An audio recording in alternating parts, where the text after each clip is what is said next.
Welcome back to Jack Mad's Reviews, and welcome for the last time to True Crime Month.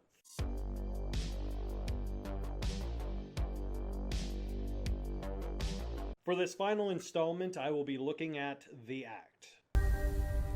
The Act is the Hulu exclusive series that talks about the very complicated case of Gypsy Rose and the murder of her mother, Dee Dee Lynn.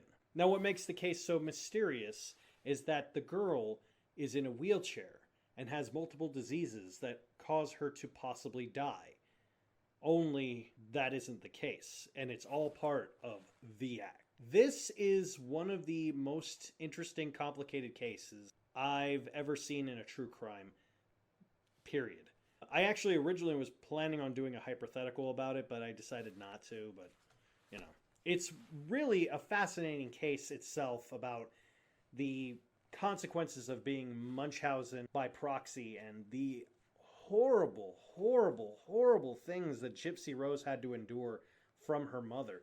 I mean, they literally had her install a feeding tube into her and tell everyone she had cancer and basically made her malnourished. The amount of things that Gypsy Rose went through, it's understandable why what happened happened.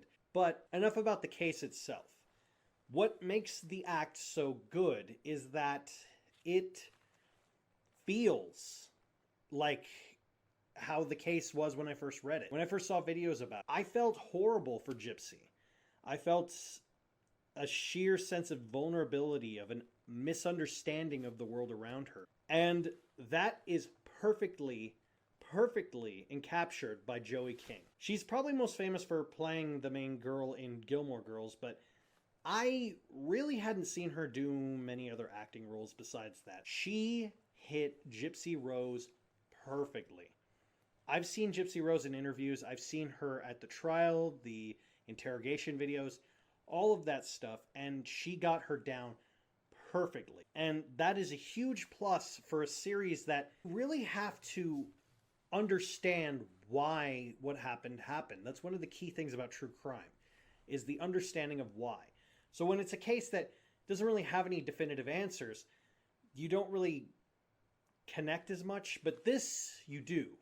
You do see where the act came from, why it's called The Act. The lengths that Dee Dee Lynn forced her daughter to go to, and I still think to this day her brain hasn't fully developed completely into an adulthood, even though technically she's still an adult. Her manipulation of her kind of boyfriend, I guess. It's hard to... It's a complicated case. Let's just put it that way. I'd recommend watching the documentary Mommy Dead and Dearest before watching this. It's available on HBO Max. Suffice it to say, there's a lot of twists and a lot of turns, and it's definitely encapsulated in this series. The probably major downside is the portrayal of Dee Dee by Patricia Arquette. The problem isn't that Patricia Arquette's a bad actress. She's not. She's a great actress.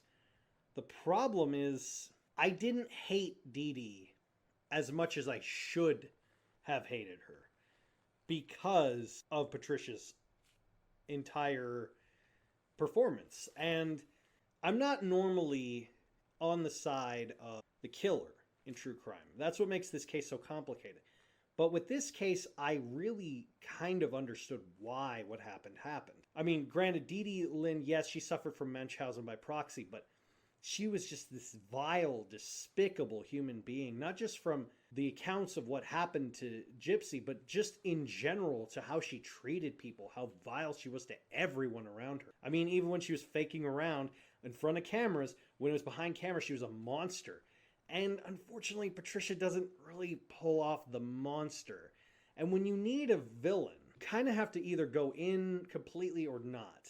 And unfortunately, Patricia doesn't seem to go completely into the villainness. It is still a must, and I believe it got an Emmy. I believe it should have, if it didn't. I believe that The Act has set a gold standard of what a biopic true crime miniseries should be. And there's a reason so many people talk about it.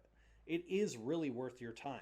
I give The Act 5 out of 5. Have you seen The Act? Let me know in the comments down below. Hope you enjoyed True Crime Month, and I hope to see you next time.